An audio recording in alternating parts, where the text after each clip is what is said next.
बिस्मिल्लाहिर्रहमानिर्रहीम। अस्सलाम वालेकुम। Hope you all are doing well. आप सब खैरियत से होंगे।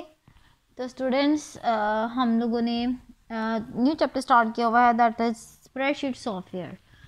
स्प्रेडशीट सॉफ्टवेयर के अंदर हमने डिफरेंट चीज़ें पढ़ी। स्प्रेडशीट क्या होती है, उसके एप्लीकेशंस क्या हैं, उसके एडवांटेजेस डिसएडवांटेजेस। फिर हम लोगों ने बेसिक स्प्रेडशीट सॉफ्टवेयर के फीचर्स को स्टडी किया था। ठीक है, जब हम डिफरेंट चीज़ें देखेंगे, जो आपका स्प्रेडशीट सॉफ्टवेयर है वो किन किन फीचर्स पे बेस करता है, जैसे grid of rows and columns, formulas को देखा, बिल्ट इन फंक्शंस हैं उसकी कमांड्स हैं, टेक्स्ट मैनिपुलेशन है, प्रिंटिंग है। ठीक है, तो हमने बेसिकली डिफरेंट चीज़ों को स्टडी किया, डिफरेंट उसके जो फीचर्स हैं, बेसिक फीचर्स हैं, उसको हम लोगों ने देखा। तो आज जो हम लोगों ने टॉपिक स्टार्ट करना है वो है general interface of spreadsheet.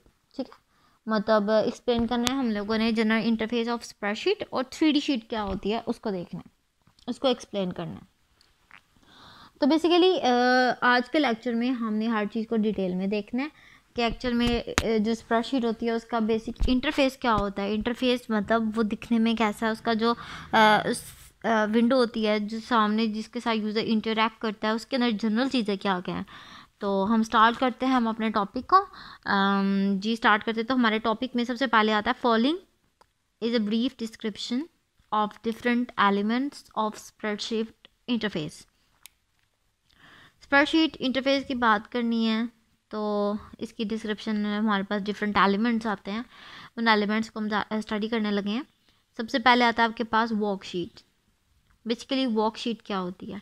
A worksheet consist of rows and columns where the user can enter data.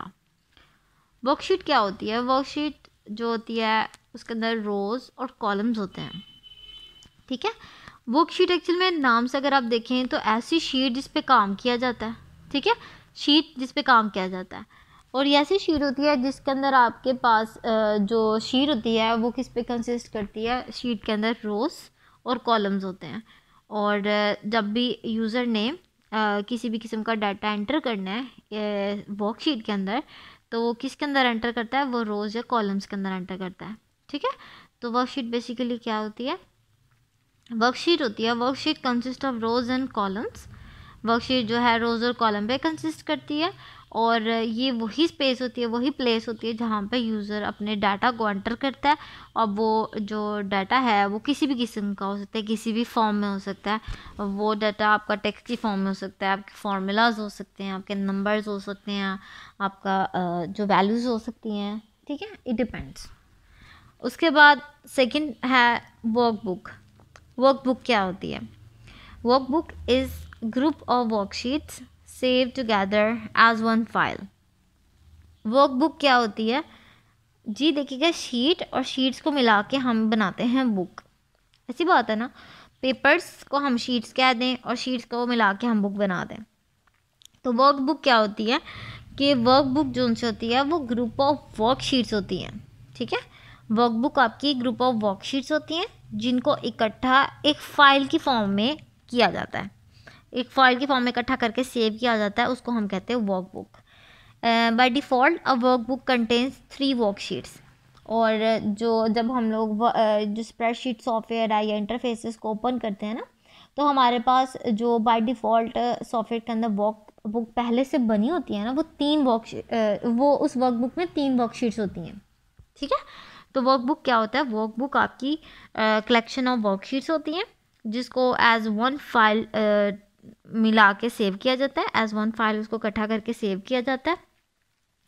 और जो बाय डिफ़ॉल्ट आपकी जो वर्कबुक होती है ना, उसके अंदर बाय डिफ़ॉल्ट 3 वर्कशीट्स होती हैं। ठीक है, वो वर्कबुक 3 वर्कशीट्स के ऊपर कंसिस्ट करती है। उसके बाद आता है आपके पास third one, that is cell. अब सेल क्या होता है? The intersection of row and columns is called cell. अब आपको पता है आपके पास रोज़ कौन सी होती हैं, रोज़ क्या होती हैं, और आपको ये भी पता है कॉलम्स क्या होते हैं। जो भी चीज़ आपकी हॉरिजॉन्टली चल रही होती है उसको आप कहते हैं रोज़, और जो भी चीज़ आपके पास वर्टिकली चल रही होती है, वर्टिकली फॉर्म में होती है, उसको आप कहते हैं कॉलम्स।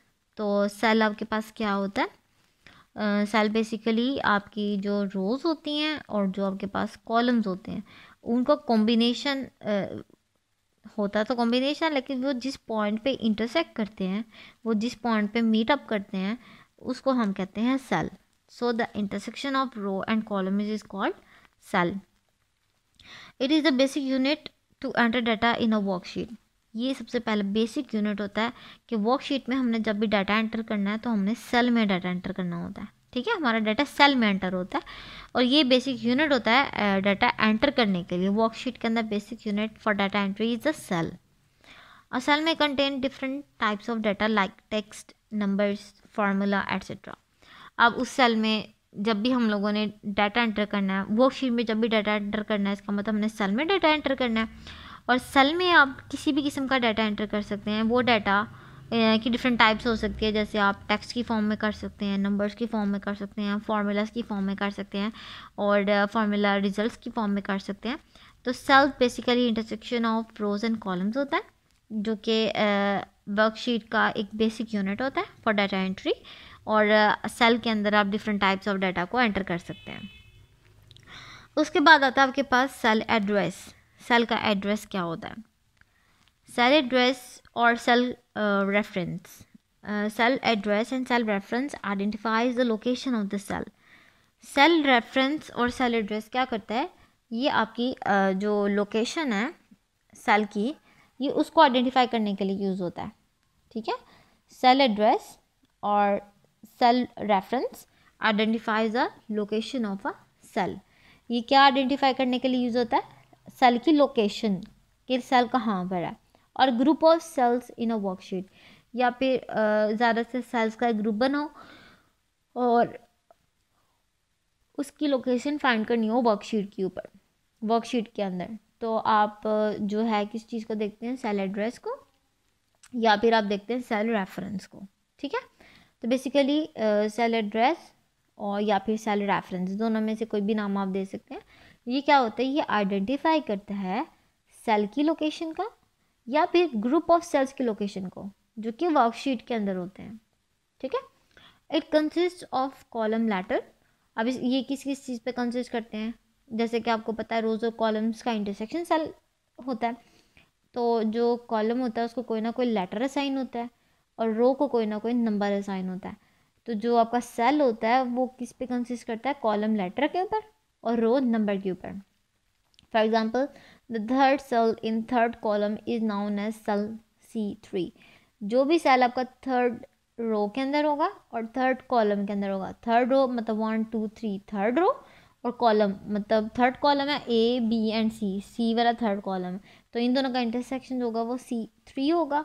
तो आपका जो सेल का एड्रेस होगा या सेल का रेफरेंस होगा वो क्या होगा? C3. Each cell in a worksheet has a unique cell address. अब जो वर्कशीट के अंदर जितने भी सेल्स होते हैं, हर सेल का अपना एक यूनिक एड्रेस होता है. ठीक है, किसी भी सेल का दूसरे सेल से एड्रेस मैच नहीं करता. हर सेल का अपना यूनिक और आइडेंटिफाइड एड्रेस होता है, जो उसको आइडेंटिफाई करता है, उसको लोकेट करता है. तो सेल एड्रेस या सेल रेफरेंस क्या होता है? सेल एड्रेस या सेल रेफरेंस आइडेंटिफाई करता है आपके सेल की या ग्रुप ऑफ सेल्स की लोकेशन को इन अ वर्कशीट. और जो सेल होता है वो कंसिस्ट करता है कॉलम लेटर और रो नंबर के ऊपर, जो कि दोनों मिलके आपका सेल का नाम या सेल को आइडेंटिफाई करते हैं. For example, the third cell and the third column. जब थर्ड सेल या थर्ड कॉलम में जो सेल होगा उसका नाम क्या होगा? C3. और ईच सेल जो होता है वो वर्कशीट में उसका कोई ना कोई खास यूनिक सेल एड्रेस होता है. ठीक है, उसके बाद आता है आपके पास कॉलम्स. अब कॉलम्स क्या होते हैं? A column is a group of cells in vertical direction in the worksheet. अब कॉलम क्या होते हैं? कॉलम्स आपके ग्रुप ऑफ सेल्स होते हैं. ठीक है, कॉलम आपके ग्रुप ऑफ सेल्स होते हैं जो कि वर्टिकल डायरेक्शन में होते हैं वर्कशीट के अंदर. ठीक है, आपको पता है आपकी जो वर्टिकल डायरेक्शन होती है वो इस तरह होती है, अप से डाउन, टॉप से बॉटम. ठीक है, जो टॉप से बॉटम की आपकी लोकेशन होती है या डायरेक्शन होती है उसको हम कहते हैं वर्टिकल डायरेक्शन. कॉलम क्या होता है? कॉलम जो होता है वो ग्रुप ऑफ सेल्स होते हैं जो कि वर्टिकल डायरेक्शन में होते हैं वर्कशीट के अंदर. ठीक है, from top to bottom, up से डाउन, जो आपकी वर्टिकल डायरेक्शन होती है उसको हम क्या कहते हैं? Columns. A worksheet in Excel contains 256 columns. अब जो एक्सेल के अंदर कोई वर्कशीट होती है, जो भी वर्कशीट आप ओपन करें, एक्सेल ओपन किया, जो भी वर्कशीट होती है उसके अंदर 256 कॉलम्स होते हैं. Each column is identified with a unique heading that appears at the top of the column. अब हर कॉलम जो कि वर्कशीट का पार्ट है, वर्कशीट के अंदर डिस्प्ले हो रहा है, उस सब की एक कोई ना कोई यूनिक हेडिंग होती है. मतलब किसी भी कॉलम सेल की जो हेडिंग है वो दूसरे कॉलम सेल के साथ मैच नहीं करेगी, कॉलम के साथ मैच नहीं करेगी. हर एक की यूनिक हेडिंग होगी. और वो कहाँ पे अपीयर होती है? वो कॉलम के टॉप पे अपीयर होती है. The column headings are alphabetic letters. और जो कॉलम्स की हेडिंग होती है वो अल्फ़ाबेटिक लेटर बेस्ड होती है, जैसे A B C and so on. उसके बाद जब ए बी सी ख़त्म हो जाती है अप टू जेड, तो फिर इनके कॉम्बिनेशन यूज़ होते हैं, जैसे A B A C and so on. फिर इस तरह ट्रिपलेट कॉम्बिनेशन यूज़ होते हैं. तो बेसिकली आपके पास कॉलम्स क्या हैं? कॉलम्स क्या होते हैं? जब आपके वर्कशीट की बात करते हैं तो वर्कशीट में आपके ग्रुप ऑफ सेल्स जो कि वर्टिकल डायरेक्शन में होते हैं, जो कि टॉप से बॉटम की डायरेक्शन में होते हैं, उसको हम क्या कहते हैं? टॉप से बॉटम की डायरेक्शन में जो उनसे होते हैं उसको हम कहते हैं कॉलम्स. और जो वर्कशीट के अंदर आपके वर्कशीट एक्सेल की वर्कशीट के अंदर जो कॉलम्स होते हैं उनके टोटल जो नंबर्स होते हैं वो 256 होते हैं. ठीक है. और हर कॉलम एक यूनिक हेडिंग के थ्रू आइडेंटिफाई किया जाता है. हर कॉलम की कोई ना कोई यूनिक हेडिंग होती है जो कि उसके टॉप ऑफ द कॉलम में शो हो रही होती है. ठीक है. हर कॉलम के लिए कोई ना कोई यूनिक हेडिंग असाइन होती है. एक हेडिंग होती है जो कि दूसरे कॉलम से यूनिक होती है और वो कहाँ पर शो होती है? वो टॉप ऑफ द कॉलम में शो हो रही होती है. और जो हेडिंग्स होती है वो आपके अल्फ़ाबेटिक लेटर्स होते हैं, जैसे आपके पास A B C and so on. फिर उसके बाद इनके कॉम्बिनेशंस लेटर्स होते हैं. ठीक है. उसके बाद आपके पास आती है रोज़. अब रोज़ क्या होती हैं आपके पास? A row is a group of cells in horizontal direction in the worksheet. Rows आपके पास क्या होते हैं? रोज़ आपके पास होते हैं सेल्स जो कि हॉरिजॉन्टल डायरेक्शन में होते हैं वर्कशीट के अंदर. अब हॉरिजॉन्टल डायरेक्शन क्या होती है? हॉरिजॉन्टल डायरेक्शन होती है फ्रॉम लेफ़्ट से राइट या राइट से लेफ़्ट. ठीक है. जबकि राइट से लेफ़्ट से राइट डायरेक्शन होती है उसको हम कहते हैं हॉरिजॉन्टल डायरेक्शन. ठीक है. राइट से लेफ़्ट या लेफ़्ट से राइट जो भी है, इस फॉर्म में जो उनसे होती है. ठीक है. तो लेटिव फॉर्म में, लैटिट्यूड की फॉर्म में. ठीक है. तो रोज़ क्या होते हैं? रोज़ आपके ग्रुप्स ऑफ सेल्स होते हैं जो कि हॉरिजॉन्टल डायरेक्शन में होते हैं वर्कशीट के अंदर. ठीक है. और a worksheet in Excel contains 65,536 rows. अब एक्सेल की जब आप वर्कशीट ओपन करती हैं तो इसके अंदर बाय डिफ़ॉल्ट कितनी रोज़ आपको शो होती हैं? 65,536 रोज़. कॉलम्स आपके पास है 256 और रोज़ आपके पास है 65,536 रोज़. ठीक है. Each row is identified with unique heading. हर रो एक यूनिक हेडिंग के थ्रू आइडेंटिफाई की जाती है, that appears at the left side of the row. अब हर रो को भी एक आइडेंटिफाई किया जाता है, एक अलग एक यूनिकली आइडेंटिफाइड उसकी हेडिंग होती है जो कि left side of the row, मतलब रो के लेफ़्ट साइड पे जो है अपीयर होती है. और हर रो की दूसरी रो के साथ जो रो के नेम के साथ जो हेडिंग होगी ना वो यूनिक होगी. किसी भी रो की हेडिंग दूसरी रो की हेडिंग के साथ मैच नहीं कर सकती. ठीक है. The row headings are the numbers from 1 to 3 and so on. और रो हेडिंग्स आपके पास नंबर्स होते हैं 1 to 3 से बढ़ के. ठीक है. तो रोज़ आपके पास बेसिकली क्या होती हैं?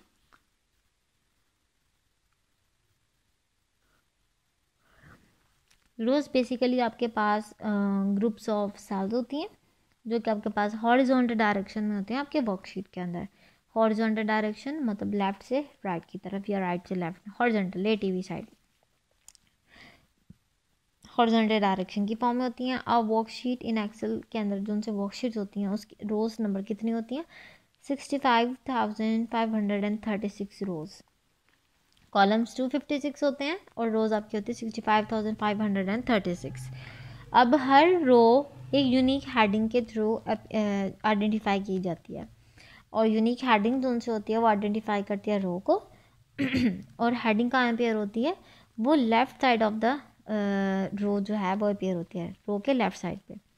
जैसे आपके पास ये 5 नंबर इस कॉलम को रिप्रेजेंट कर रहा है, 6 इस रो को रिप्रेजेंट कर रहा है, 7, ठीक है। तो हर रो के लिए भी एक अलग जो है हेडिंग होती है, और वो हेडिंग नंबर्स की फॉर्म में होती है, जैसे 1 2 3 एंड सो ऑन। उसके बाद आते हैं आपके पास एक्टिव सेल। अब एक्टिव सेल क्या होता है? एक्टिव सेल होता है the currently selected cell is called active cell. जब हम किसी भी करंटली सेल को, किसी भी वर्कशीट, जब हम वर्कशीट को ओपन करते हैं तो हम लोगों ने ना कहीं पे क्लिक कर दिया, किसी सेल के ऊपर क्लिक कर दिया। अब जो करंटली सेल के ऊपर हाईलाइट हो जाता है, वो ब्लैक, डार्क ब्लैक में आउटलाइन आ जाती है उसकी। तो जो भी सेल जो कि हमने करंटली उसको सेलेक्ट किया होता है, ठीक है, उसको हम कहते हैं एक्टिव सेल, ठीक है। जब भी आप जैसे स्प्रेडशीट को ओपन करते हैं, एक्सेल की शीट फॉर एग्जांपल आपने ओपन की, अब आपके सामने इंटरफेस पे वर्कशीट डिस्प्ले हो गई है।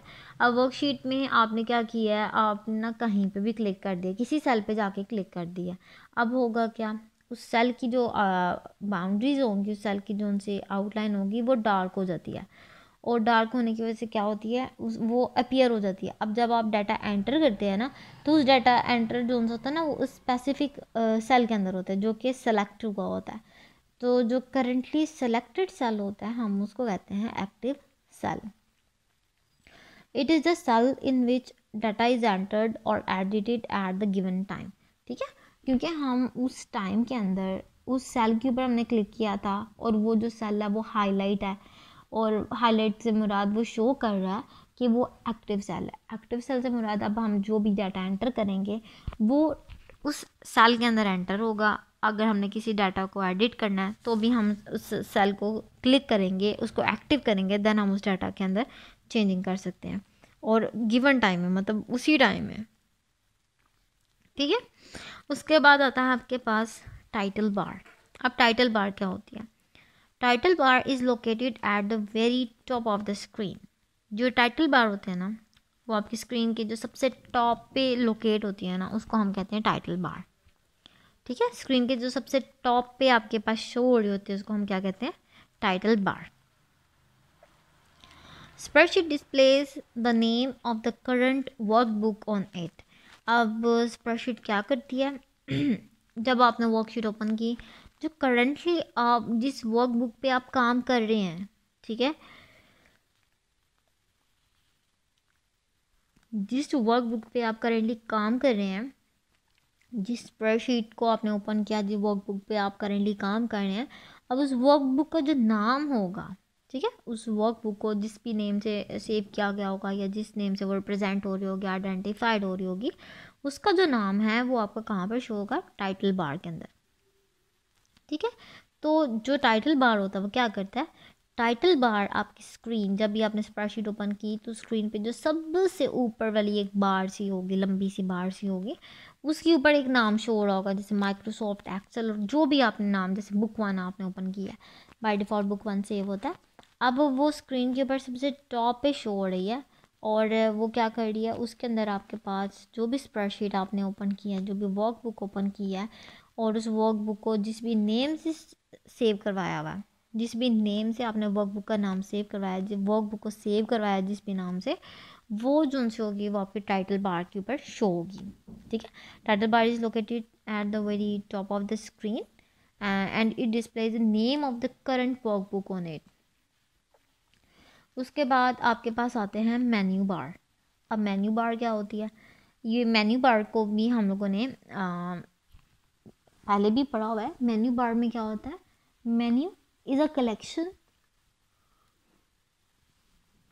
of useful commands displayed on the top of the screen। Menus क्या होते हैं? मेन्यूज़ आपकी कलेक्शन होती हैं जो कि यूज़फुल कमांड्स होती हैं, जिन कमांड्स को आप यूज़ कर रहे होते हैं उनका कलेक्शन होती है, और वो स्क्रीन पे डिस्प्ले होती हैं, ठीक है।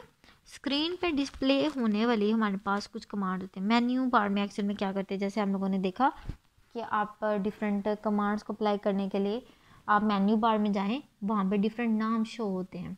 हर नाम जो है वो एक मेन्यू है। आप जिस भी नेम को सिलेक्ट करते हैं, उस नेम के नीचे मेन्यू लिस्ट ओपन हो जाती है, ठीक है, जो कि जिस भी कमांड को आप स्पेसिफिकली परफॉर्म करना चाहें या यूज़ करना चाहते हैं, तो जो आप मेन्यू बार के अंदर जिस भी नेम को सिलेक्ट किया होगा वो आपकी मेन्यू बार होगी, जिस बार के ऊपर से आपने उस नेम को सिलेक्ट किया होता है, ठीक है। और आप क्या करते हैं, जब नेम को आप सिलेक्ट करते हैं तो उसके नीचे एक ड्रॉप डाउन सा मेन्यू शो होता है मेन्यू लिस्ट की फॉर्म में।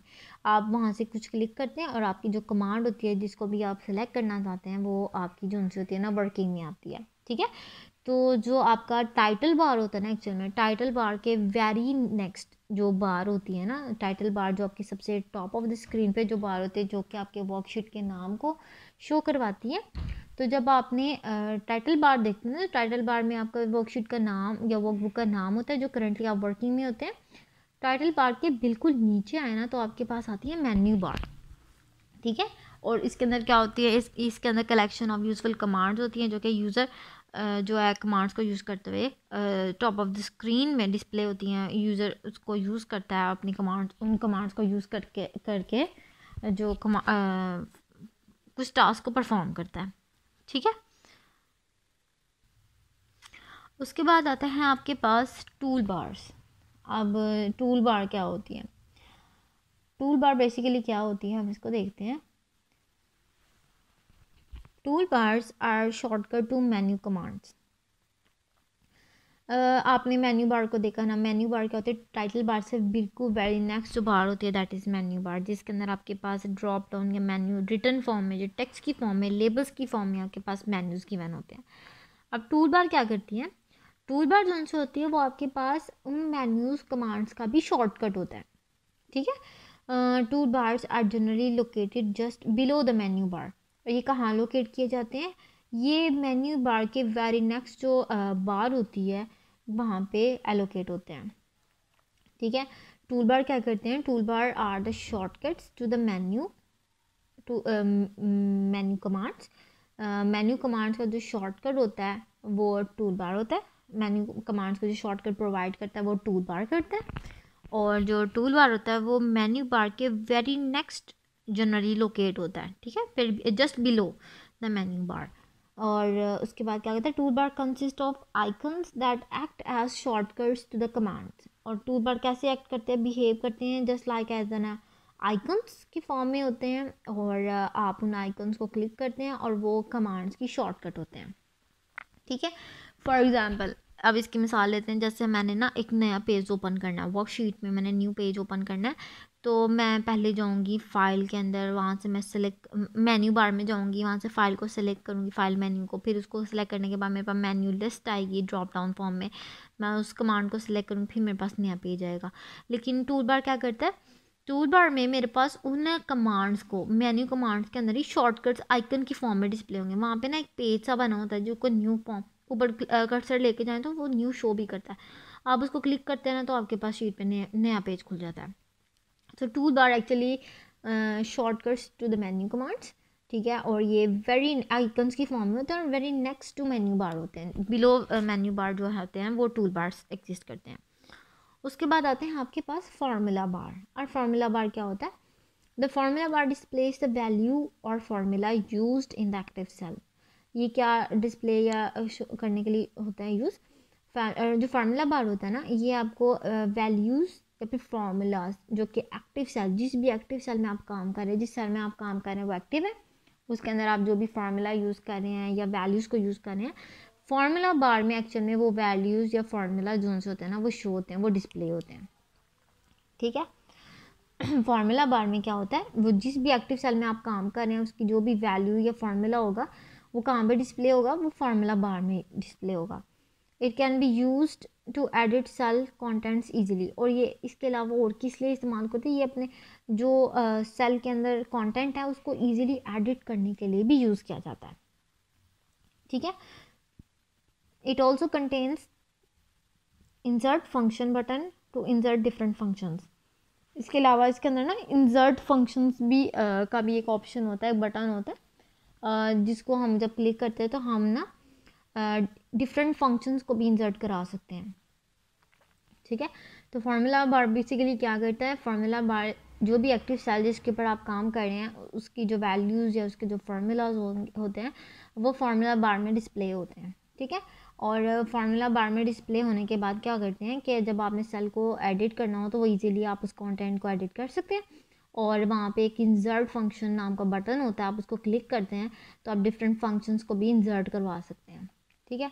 उसके बाद आते हैं आपके पास शीट टैब्स। अब शीट टैब्स क्या करते हैं, the sheet tabs appear at the bottom of a workbook. अब ये जो टैब होती है ना शीट टैब, ये वर्कबुक के बॉटम पे लास्ट पे शो होती है। Each sheet tab represents a specific worksheet in a workbook. Workbook में जैसे कि हमने कहा था कि जो वर्कबुक है उसके अंदर डिफरेंट शीट्स होती हैं और बाय डिफ़ॉल्ट 3 शीट्स अवेलेबल होती हैं, 3 वर्कशीट्स होती हैं जिसके ऊपर काम करते हैं। अब क्या होता है कि जो शीट टैब होता है वो रिप्रेजेंट करता है स्पेसिफिक वर्कशीट, वर्कबुक की जो भी शीट जिसके ऊपर आप काम कर रहे हैं या जो शो हो रही है वर्कबुक के अंदर शीट टैब के अंदर एक्चुअल में वहाँ पे शो होता है कि यहाँ पे कितनी शीट्स हैं, 3 है, तो किस शीट पे आप काम करें वो एक्टिव होती है। The user can click any sheet tab to display the contents of the worksheet.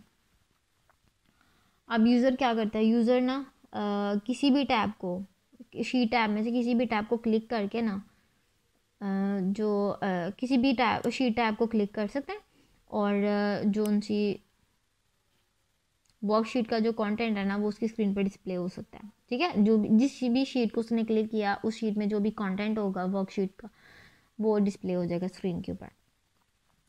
The sheet tabs can also be use to rename the worksheets.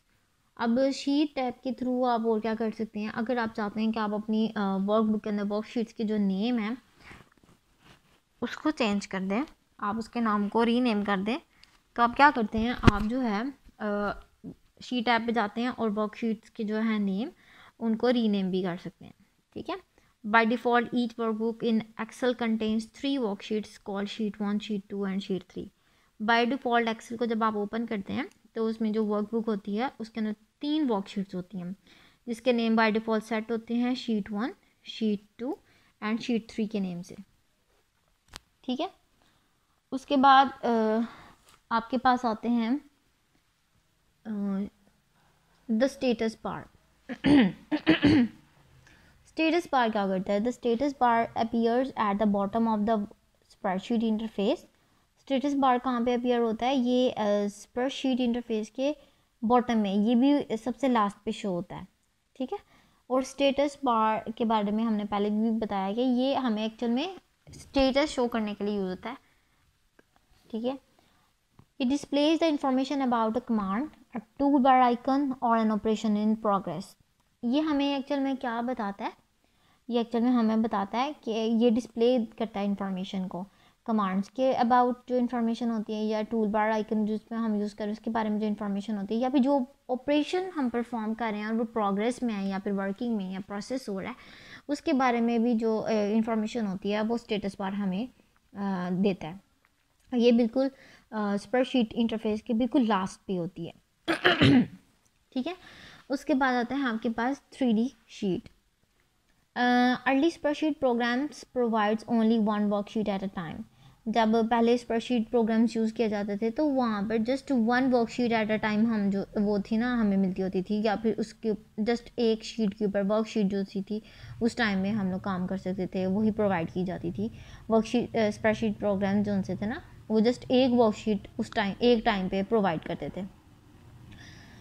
The workbook could contain just 1 worksheet, और workbook के अंदर भी just 1 worksheet ही होती थी। The new spreadsheets और called 3D worksheets.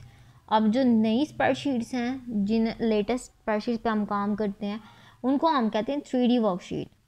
A 3D worksheet is like a pad of worksheets. इसमें क्या होता है, हम अपनी मर्ज़ी से ज़्यादा वर्कशीट्स भी ऐड कर सकते हैं, और समझें ये worksheet is like a pad of worksheets, हमारे पास वर्कशीट्स का पैड है जिसके अंदर हम लोग अपनी मर्ज़ी से वर्कशीट्स ऐड भी कर सकते हैं, अपनी मर्ज़ी से वर्कशीट्स को कम भी कर सकते हैं। It is due to this feature that data in one worksheet can be used in the calculation of another worksheet of same or different workbook। और इस वजह से एक और फीचर भी मिलता है कि आप चाहें तो अगर एक वर्कशीट के ऊपर डाटा की परफॉर्मेंस कर रहे हैं, एक वर्कशीट के ऊपर काम कर रहे हैं, तो आप कैलकुलेशंस को दूसरी वर्कशीट के ऊपर भी या फिर एक ही वर्कबुक के अंदर एक वर्कशीट का जो कैलकुलेशन है, डाटा है, वो आप उसी वर्कबुक में दूसरी वर्कशीट के ऊपर भी परफॉर्म कर सकते हैं कैलकुलेशन। इसके अलावा आप एक वर्कबुक की वर्कशीट का डाटा की कैलकुलेशंस दूसरी वर्कबुक के जो वर्कशीट है उसके ऊपर भी परफॉर्म कर सकते हैं। ये डिपेंड करती है, आपको मल्टीपल फीचर्स दे देता है कि आप with in a workbook, with in a worksheet भी कैलकुलेशन परफॉर्म कर सकते हैं और आउटसाइड ऑफ द वर्कबुक भी दूसरी वर्कबुक के अंदर कैलकुलेशन जो हैं उसे परफॉर्म कर सकते हैं।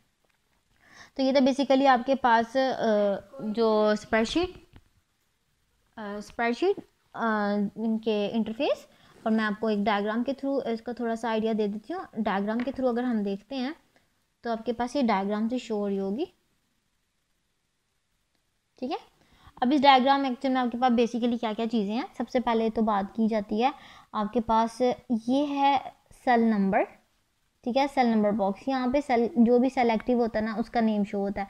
जैसे अब ये सेल एक्टिव है, ठीक है, ये सेल हाईलाइटेड है एज कम्पेयर टू बाकी सेल्स के, इसको हम कहते हैं एक्टिव सेल्स। और इसका नाम क्या है, ये फर्स्ट कॉलम है इसलिए ए, और फर्स्ट रो में इसलिए 1, तो इसका नाम क्या हो गया A1। इसको हम कहते हैं सेल नंबर बॉक्स।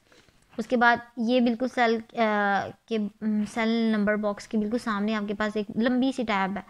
अब क्या होगा कि अगर आप इसमें डाटा एंटर करेंगे तो वो यहाँ पे शो होगा, क्योंकि एक्टिव सेल में जो भी डाटा एंट्री होती है वो यहाँ पे शो होती है, और इसको हम कहते हैं फार्मूला बॉक्स, ठीक है।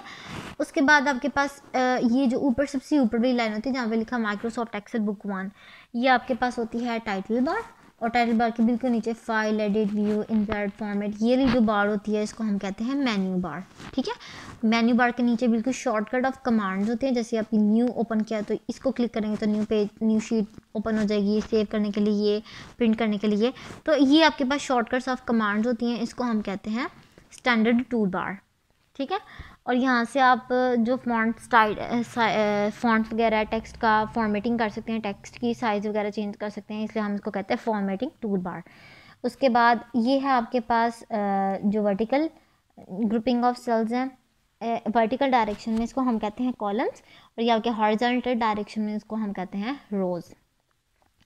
उसके बाद ये आपके पास अगर देखें आप तो ये लास्ट में आपके पास आती हैं, ये है आपके पास शीट टैब, ठीक है, वर्कशीट टैब, और ये आपके पास स्क्रॉल बटन है, और ये वर्कशीट टैब जिस भी शीट को आप सेलेक्ट करते हैं ना तो वो वाली शीट ओपन। अब ये एक्टिव शीट नंबर 1 है, ये शीट नंबर 1 पे काम हो रहा है, शीट नंबर 2 क्लिक करेंगे तो आप अपनी मर्जी से दूसरे पे काम कर सकते हैं, तो इसको हम कहते हैं वर्कशीट टैब्स, ठीक है।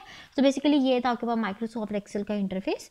होप आपको अच्छे से समझ आ गई होगी। किसी भी किस्म की कोई क्यूरी हो then you may ask. Can you take care and Allah हाफिज। वीडियो पसंद आई तो लाइक करें, अपनी राय कमेंट करें। ऐसे ही मजीद वीडियोस के लिए हमारा चैनल सब्सक्राइब करें और बेल का आइकन दबाएं ताकि आपको हर वीडियो का नोटिफिकेशन मिलता रहे।